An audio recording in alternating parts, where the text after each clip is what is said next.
Welcome back to the channel and welcome back to another edition of the Good Chalk podcast. We have a very special guest here, and I'll have Nickybets bring him on in. Well, we got a number 13 ranked lightweight in the UFC right here. And yeah, we're going to have Nickybets starts it off, and he's going to get all the key questions and, warm him up. So over Nickybets. Yeah, man, I can't explain how much this means to me. I met Matt at the Boston Fighter Hotel, and he showed me so much love. He showed up like 7 times because he was just running amok around Boston, having fun. And he definitely acknowledged me a few times, and he even said that he would collaborate. So him to collaborate on our channel is huge, man. Like, I just can't say how grateful I am for you giving us some time, especially you're about to fight very soon and you're about to fight a very difficult opponent, which, like, taking time out of your day to give us time is, I can't thank you enough. Yeah, of course, man. I remember meeting you in Boston. We had a good time out in Boston. That was fun. But yeah, I appreciate you having me on. Of course, of course. So let's dive in. We'll dive into your not your maybe not your childhood, but just kind of like your growing up. I did. I think it's on this page. Uh, I was gonna do an introduction for you, but yeah, you don't need an introduction. Um, so you were raised in Long Island. What was your upbringing like in Long Island? It was good, man. I got a twin brother, and me and him were always brought up playing sports. We played baseball growing up. Uh, played football. And then I started wrestling when I was in middle school. I wrestled in seventh grade, or actually, I got cut from my wrestling team in seventh grade. And then I didn't give up though. In eighth grade, I made the team and I wrestled in eighth grade, and then wrestled all in high school, played football in high school, played baseball, and I played lacrosse. So I was always an athlete, just, you know, uh, growing up in Long Island. It was good, man. That's awesome. You had a good childhood. I was literally going to go over every point that you basically just said. Like, you've been an athlete for what, 25 years now? Yeah, man. I'm always loving sports and stuff. Yeah, and I saw you played lacrosse, wrestling, baseball, Brazilian jiu-jitsu you got into in high school. What was your favorite sport? I love football, man. I love football. Even in high school, like I hated wrestling. I only wrestled because it made you better at football. But I'm glad I did, because I'm using that wrestling base, every day in mixed martial arts. So it all kind of worked out. Yeah, the wrestling is no joke. Like, Brazilian jiu-jitsu is definitely a great thing, but like Marab, for instance, that dude is insane. Like, his wrestling is just like it's like past Islam in my opinion. But The yeah. machine. What um did when did you start competing in MMA? Because I saw it and I have it in other questions, but I didn't Yeah, remember looking. yeah. I want to say that I first did like a jujitsu tournament. I think I started training around when I was 19, and I did like a Naga, in Jersey, and that Yeah. was and then I had my first amateur MMA fight when I was 21 years old. So I'm 33 now, so it was a while ago. I'm gonna skip some stuff and come back because I want to get to that point. Uh So I have my dad has a friend. He's fighting in the CFC. He just got a guillotine choke on CJ La Fergola, and he absolutely a beast. He lost one time, and it's because he went up to 185, and he just fought at 170 like a week or two prior. So he messed himself up, and he lost the fight because he didn't do what he was supposed to. You've lost 3 fights, including your amateurs, and won 19. like the people like Terrence McKinney got lucky. Armin is definitely a beast, and you could definitely learn a lot from him. But like, bro, your resume is insane, like insane. Thanks, man. You know, it's been a long journey. Um, and it's tough to it's rare that people win all their fights in MMA. There's so many ways to lose.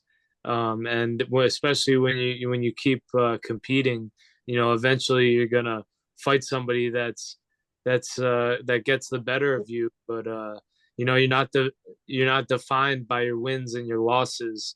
Every loss has been a learning lesson. That's And what I say every week when we have me and him do our bets every week. And the one thing I say is, if if I don't bet on this card, I'm gonna learn something from it.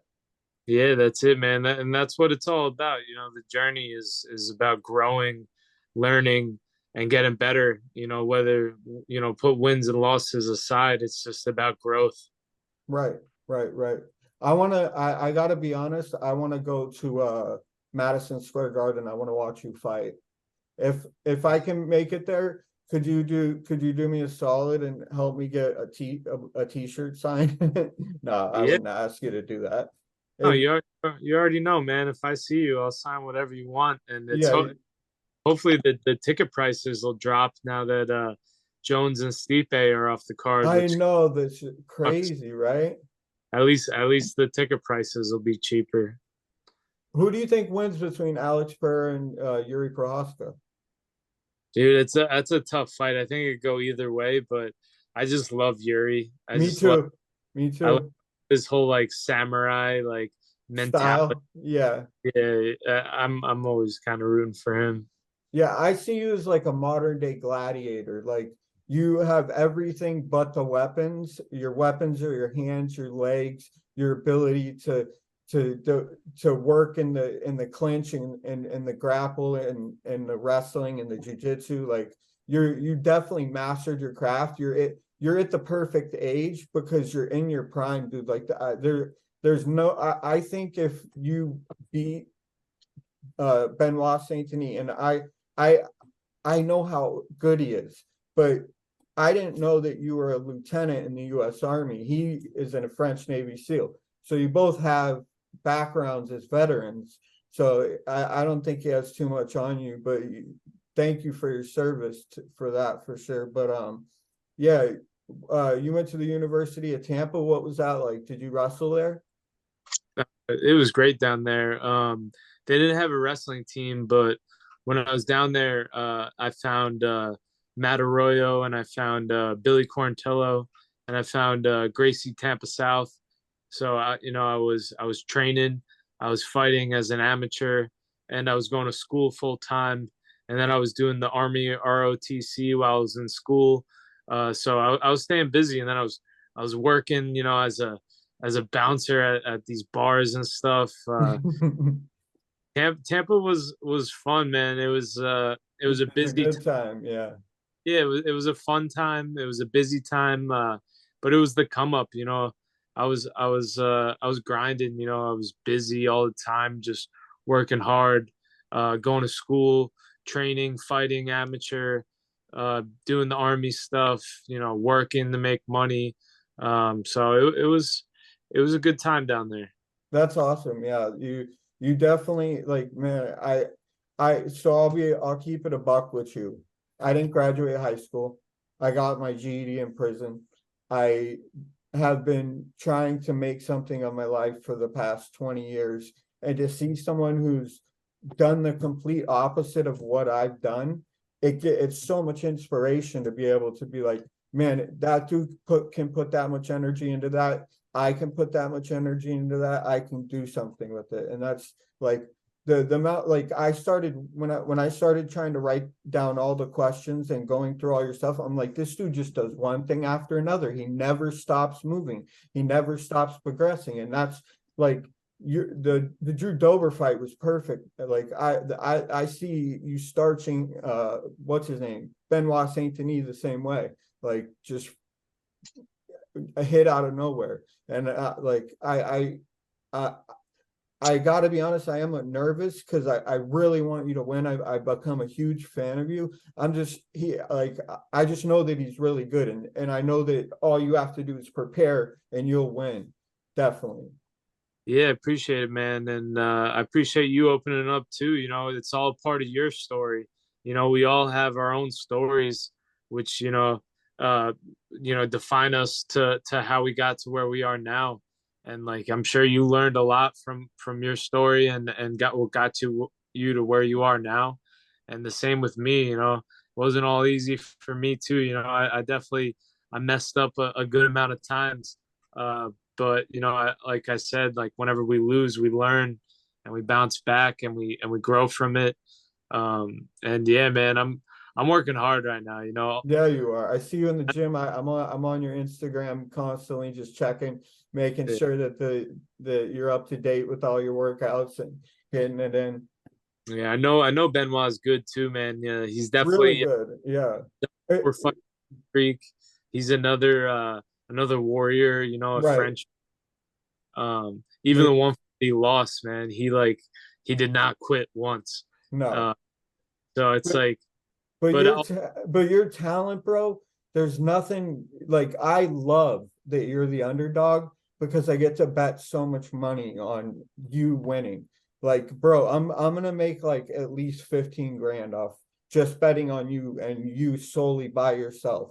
And I know that you're gonna win because you're like I like so I struggle with addiction. I won't get it too much into my addiction because I don't want to put too much out there, but like MMA and the UFC have saved my life. You joining me in this this podcast like just shows me that if I stay dedicated, if I do the right things, like good things will happen and good people will come into my life. So I definitely got to thank you for that. And another thing is, I'm sorry. I said, "Amen, brother." Oh yeah, absolutely, absolutely. So I met Matt Serra and Ray Longo. Matt Serra was tired. He wanted to get inside. I didn't want to bug him. But Ray Longo gave me about 10 to 15 seconds of his time. What's it like having a coach like Ray Longo, man? Dude, he's the man. He's the godfather of MMA. He's coached so many champions, just Long Island guys, just like me. And it's just, it means the world that he's taken me as one of his own and trained me. And I put all my trust in him, and he's definitely always led me the right way, and not just in fighting either. In life. He's one of my mentors, and I could talk to him about anything, and he'll always help me. So I'm lucky to have him. Yeah, he seems like he has the biggest heart. He like not only is he the godfather of MMA, but he's the godfather of like the best human being. Like the guy he gave me like 15 seconds of his time, but he in that 15 seconds he looked at me and he's like, "Buddy, just keep doing what you're doing. You'll be happy. You'll succeed." It meant so much to hear him say. So I definitely wanted to ask you what your thoughts are on it. On a different kind of note, would you ever fight a teammate? No, I would never fight a teammate. We bleed together, we sweat together. We cried together. It's like a lot That's of a lot brotherhood, yeah. a lot of these like ATTs or like Kill Cliffs, these big like sponsored gyms, they kind of have people like fly out, travel there to train there, and then they got all these sponsors and stuff, and it's just a bunch of fighters, training under a roof. But that's not our team. We're brothers. We help each other, and we never fight each other. I mean, we fight every day in the gym. You want to watch Right. us? Come gym. You guys love to spar, but would never step in the cage with each other. Too much love, too much respect. That's awesome. That's how I see the team. I didn't know. I know just from what everybody knows, which is Marab won't fight Aljo, and I don't blame them. They're friends. Like why fight someone that you are that close to just for money? Money can come in so many different ways, and like it's just it's it's beautiful to watch a team just really turn into a brotherhood and have someone as strong as Ray Longo and as smart as Matt Serra to guide them. What, if you don't mind me asking, what was going on inside your head during the Arman Sarukian fight? I was just that was a crazy week. That was during COVID. I was first time in Abu Dhabi. I was scheduled to fight Atman Azatar, and then Atman like pulls that whole thing where he tried to smuggle a bag in. Gets cut from the UFC. I remember going to weigh-ins or going to face-offs, not even knowing who I was fighting. And then my coach comes up and was like, "Yeah, we're fighting Arman." And I was like, "All right, let's do this." And then I do the face-offs with Arman, and I'm like, "All right, it's fucking go time." And I actually knew Arman. I was out in Thailand at Tiger Muay Thai, How is and it there? I heard it's crazy out there. it's amazing out there. And it was I was out there before Arman was in the UFC, and I sparred around with him. And I remember he hit me with this spinning back kick to the chest, and I was like, "Holy Ooh. shit!" I was like, "This fucking guy's good." And I kind of kept my eye on him ever since then. And once he got into the UFC, I was like, "All right, I know, we're gonna have to fight eventually, because he's gonna be at the top, and I'm gonna be at the top." So and then when I got matched up with him like on one day's notice, uh, I was kind of like, I was like, all right, I knew this was gonna happen. It's a little bit sooner than I thought, but I'm ready. And my mindset was just go in there and leave everything I have in the cage, and that's really what my mindset always is. I You have put in the nothing to lose. You know what I mean? If you go in there thinking I need to win, you're gonna lose. And maybe not always, but if you go in there saying I have nothing to lose, let me give it all my all, that's what it looks like when every time I watch you fight, and that's why I bet on you every time. Yeah, man. I train hard, and then I fight hard, and I leave everything I got in that cage, blood, sweat, and tears, as long as I can do that, and give it my all. Whatever happens, I'm gonna be happy with it. I'm gonna drink a beer. I'm gonna eat some food and enjoy my family, my friends afterwards. Yeah, that's all you can do. You gotta definitely spend time with the family. They're the most important. Um, what what's the evolution on how and why you fight? Like what drives you when you step into that cage? What are you thinking? Like what you're like one fight away from the top 10. What do you go in prepared for when you step into that cage? I put in the work. I put in, I train hard. I put in a legit fight camp. I've had many camps in the past. I write everything down, so I've got like 3 notebooks of every fight camp I've ever done written down. So That's beautiful. yeah, I always kind of flip back in my notebook and be like, I'm about 2 weeks out now, so I'll look at my notebook, be like, what did I do 2 weeks out? My last fight, where was my weight? What was I doing? And I always keep myself accountable. And I know that I put in the work, and I know that I'm ready. So then when I step in the cage, I just I trust my training, I trust my instincts, and I fight hard. And you have a great corner. Every time you step out of the corner, it looks like you evolved as a human being because you've listened to everything that your coaches had to say, and I can see that just by your behavior. And you listen. I don't. How's it? I'll just keep it brief. How can you hear your coaches with all the yelling? Because when I was in Boston, like I couldn't imagine being 2 inches from the cage and hearing anything. Yeah, yeah, it is tough. I'm so dialed in and focused, on my opponent, but I do hear my coaches, and I do hear the crowd, and I'm ready. I've got Longo always watches all my sparring and always coaches me during the sparring, so I kind of hear the same stuff. Um, yeah. I made a pact. If I ever win the lottery, I'm gonna buy Ray Longo, and I'm gonna buy who's Chito Vera's coach? I forget his name. You know, Jake Frillo. I'm gonna buy both of them gyms, state of the art, everything, and just give it to them for free, because those two dudes are the best in the game. Like such nice guys, man. So like, you definitely, when you have good people around you, good things happen for sure. Yeah. I've been actually holding on to this question for a while. Ever since the fight was announced, saw it on Twitter. I didn't want to like blow your Twitter, I mean your Instagram up, but like I can't help but comment because I'm so excited. I obviously, you can't tell us, your game plan. I don't want to hear that. I want you to do whatever you're going to do. But how do you think you beat Benoit Saint-Denis on November 11th?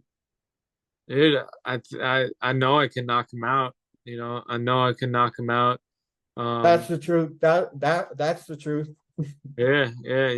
I know I could submit him. A lot of people forget about my jujitsu and my wrestling, and then I know I could TKO him. All I want to do is I want to finish him. Every time I fight for finishes. Um, Those and bonuses, you deserve them. That's what I'm saying, man. I think you deserve right now a main card right after this fight. So they need to give you a 5-round main card with Paddy Pimblett. That's what I was thinking of. So you could whoop his ass real quick, because he deserves an ass whooping, not because he's on your level, but just because you would toy with him until he quit, and it would be beautiful, but the UFC would never allow it. But yeah. who do you want after Benoit when you win? I'm saying you're gonna win. We'll see. I'm pretty focused on the task at hand, but I do want to move up. I think I go out there and I knock out Benoit. I'm one of the baddest motherfuckers out there, and I want to be included in those names, like those Justin Gageys, those Dustin Poiriers, those Michael Chandlers, those Dan Hookers. Those are the kinds of names I want. Yeah, facts, and you deserve it, bro. Like, this is gonna be a definitely a strong test for you, which I see you pass with flying colors. I'm gonna bet every which way now. I'm gonna bet sub. I'm gonna bet TKO. I'm gonna bet inside the distance. I'm gonna bet it all. I'm gonna bet you money line because you're positive money line. I just from your last couple fights, the amount that you've grown, I just like, I know what I see, and I know when I know what I know, if you know what I mean. But yeah. But King, you got any questions? All right, now over to me. I got a couple questions. But first off, kind of another mini introduction because you already got one, but here's another one. So currently number 13 ranked lightweight in the world, Matt the Steamroller Frevola. First question I want to ask is, we just had a big fight just like what past weekend. We had Makhachev versus Volkanovski 2. And I want to ask you about both those fights and how you feel about the fights, the first fight, the second fight, and how do you feel you match up with both those guys? If Volkanovski decided to stay this weight class and you were like a matchup for him, like you win this next matchup against Saint-Denis, like how you feel like, you match up stylistically with him.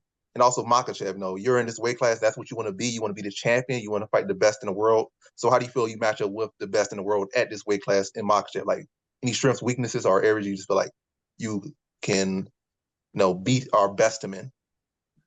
Yeah, Ex- that fight was Exploit. that fight was crazy. The first fight was even more crazy. And Volk is just a gangster for taking that fight on 11 days notice. I would have liked to see the rematch when Volk would have had a full camp, because I don't think that would have happened if Volk had a full camp. But you got to give it to Makachev. He's legit, man. I think he's a better version of Khabib. Yeah, Um, 2.0 for sure. yeah, I think he's Khabib 2.0 with better stand up, has the grappling, has the wrestling. Um, and for me matching up against them, man, I think on my best day, I could beat anybody in the world. I just need the opportunity. And we got our next stepping stone, November 11th, and once I take care of business and finish Benoit, then we get our next opportunity. I don't, there's not a man out there that I can't beat. It's just I need to earn the opportunity, and that's what I plan on doing. Is it All right, train cool. hard, fight easy type of situation? Yeah, that's always we sweat in the gym, so you bleed less in battle. These fight camps are hard, and I always make sure that I'm 100% prepared for a 15-minute war if need be, which I am right now. Would you be able to do 25 sorry, 5 rounds? Yeah, man, of course. Awesome. Yeah, but that I would have to change up my training for that, and I'm excited to do that. All Yeah, right. for sure. So the next question, like you mentioned, Benoit Saint Denis, and with Benoit Saint Denis, he's unranked currently, so he's trying to, I guess, use you as a catapult. Like he's like gonna be like, basically both of y'all going to try to use each other. That's what the game is. Best man wins, and both people, like, no matter who wins, they're gonna catapult. But the matchup, it's a tough matchup, but it's not. It's like a high risk, low reward type of thing. I mean, at this level, every win is big, but I feel there were better matchups maybe available. People upward, like Jalen Turner, I think he's ranked number 12, and you already have a win over him. Well, I think he might be Right. 11, but he's like right above you, but you already have a win over him. And he's kind of coming off some losses, and you're riding some hot streaks. So I would think, but maybe the matchup wasn't on the table. Then there's Bobby Green, who's come off a big matchup, and he's like just like probably one rank above you. Then there's RDA, legend of the game, but it's trajectory wise, those guys are lined up, and there are, I guess, less stylistically hard for you, but every fight's hard, but That's less that stylistically hard, and they're higher ranked that's in their what like. that's what I was gonna say. He would steamroll through all of those guys. Just straight up. Yeah, I mean, honestly, I don't care about rankings. I don't care about any of that. This fight excites me, just because I know how good he is. I don't care that he's not ranked. I know how good he is, how much of a challenge he is, and I respect his skills, and I want to go in there and test myself against the toughest guys possible, and I think he's one of them. He's got a lot of hype right now. A lot of people think he's a potential champion one day, and he's got a 4-fight finishing streak, which excites me as well, and that's what I'm looking at now. I'm looking for fights that really excite me, and as long as we keep winning, we're gonna be where I want to be eventually. All right, I cool. definitely see you winning, man. You're definitely on that trajectory. One thing we talk about in our predictions is the fact of a fighter being on a trajectory, and that's like you're moving up in position to put yourself as a champ. Honestly, sorry, I didn't Yeah. mean to interrupt, but I had to say that. All right, Yeah. no problem. Next one. So we all been hearing the news about USADA leaving, I guess, January 2024. What are your thoughts on that? I know when USADA left before, the shakeup had shifted. It was, I'm not gonna say no name, not gonna say no countries or nothing, but it definitely was a shift in a lot of different champions leaving. It was a different change. I mean, also, wrestlers weren't as successful later in their lives because you saw a lot of wrestlers kind of being good, actually kind of peaking like at 35, 36. But when USADA came in, as heavy as they did, wrestlers started to kind of lose their wrestling cardio around 33, 34, 35. Is like in the past, no, I'm just saying it was a shift. So you think that's going to affect your game as far as like fighters coming in, maybe trying to play the PED, like the PED game a little bit harder now, coming in juiced up, coming in like cutting the weight and being like 6'5" at lightweight, or you feel like no matter how tall they are, no matter how much they're drugging, you're going to knock them down regardless. Drugging or not, you're going to knock them down. Yeah, man. I mean, I was disappointed when I heard USADA was leaving. I thought USADA did a great job in legitimizing the sport and cleaning it up, and getting the cheaters, catching the cheaters, and Punishing them. yeah, yeah. But I think the new, whatever this new organization that comes in, I hope keep doing what USADA was doing, and keep cleaning up the sport, because you could.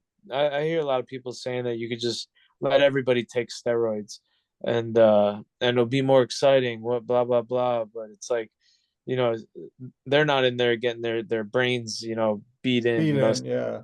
Steroids don't help your brain take damage better. Steroids just help you put more damage on your brain. So it's like, let it be an even playing field. Let everybody be natural, and I hope that this new drug testing organization keeps doing what USADA was doing. Very cool. And then kind of a backtrack question. So we're going back to the your career has had this, like, your, I feel mostly, well, your two losses, you had two or three losses, but you had the McKinney, you had the Polo Reyes, but like what type of, I know a lot of fighters, that's something they're gonna have to deal with. Like everyone, like pretty much 99.9% of fighters lose, especially at the highest level. That's the nature of the game. Like whether you're doing NFL, you're doing this or anything, losing is part of the game.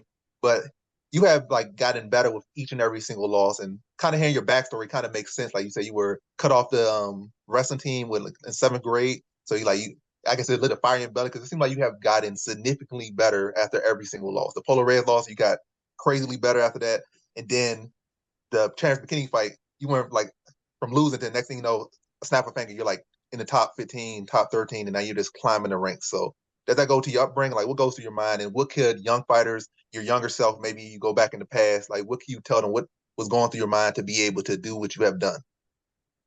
Yeah, like we said before, the losses, you can't let them define you. The way that you come back from any kind of setback is what defines you as a man, as a person. And you got to learn from everything, and you got to have the right people around you.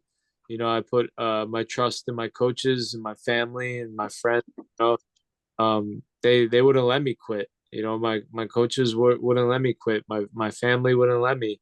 um, they believed in me even at times when I didn't believe in myself. And I think it's important to have the right people around you, and then put in the work, and then don't let them down. Put in the work. If they believe in you, you must have something in you, and get back on the horse, and keep going. I'm good for like two more questions, guys. My wife just got home. No worries. Yeah, I think we're pretty much close to done. Yeah, I think I got got like maybe one more. And how many, you got any more questions, Nicky? I got like one more. How many questions no, you no, got no, left? I'm good. All right, so I guess my last question gonna go back to like Billy Q, and also just that family, of training. Like it's not just like you said, Kill Cliff and these other big gyms, sponsored gyms, where it's like it's really like business on that side versus like where your gym is at. It's like family, and also in relation to that question, it's like, 'cause I know Johnny Hendricks, he had started to shift his camp to be, or his gym to be like a personal, like a boxing style gym.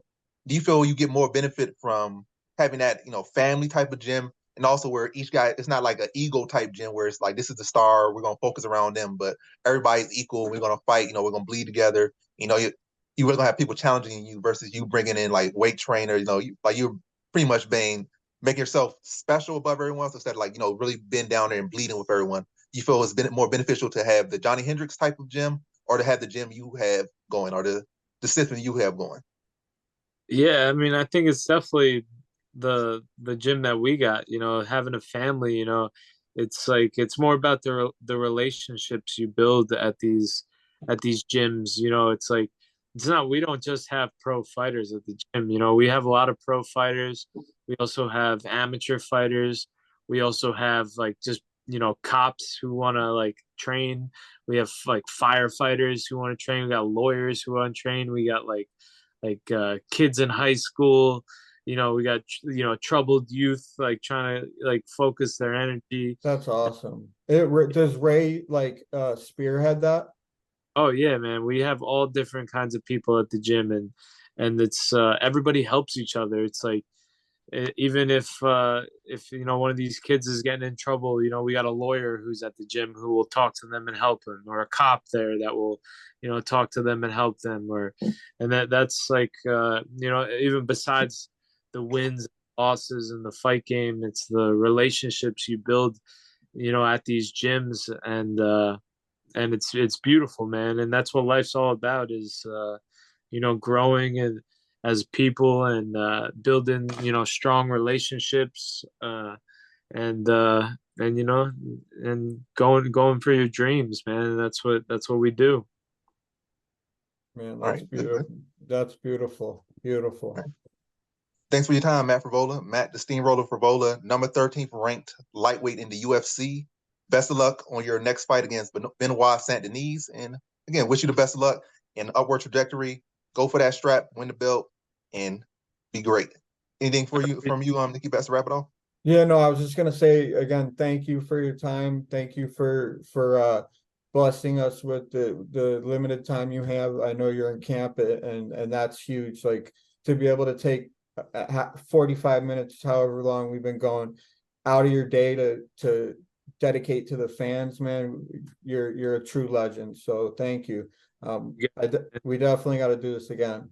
Yeah, no doubt. After I get this win, we'll talk again. Nikki, it was nice to see you again, bro. Hopefully, I see you guys out in New York City, man. If you're coming out to the fight, hit me up. I am. I will. Peace. Have a good night, guys. You too. Recording. Welcome back to the channel, and welcome back to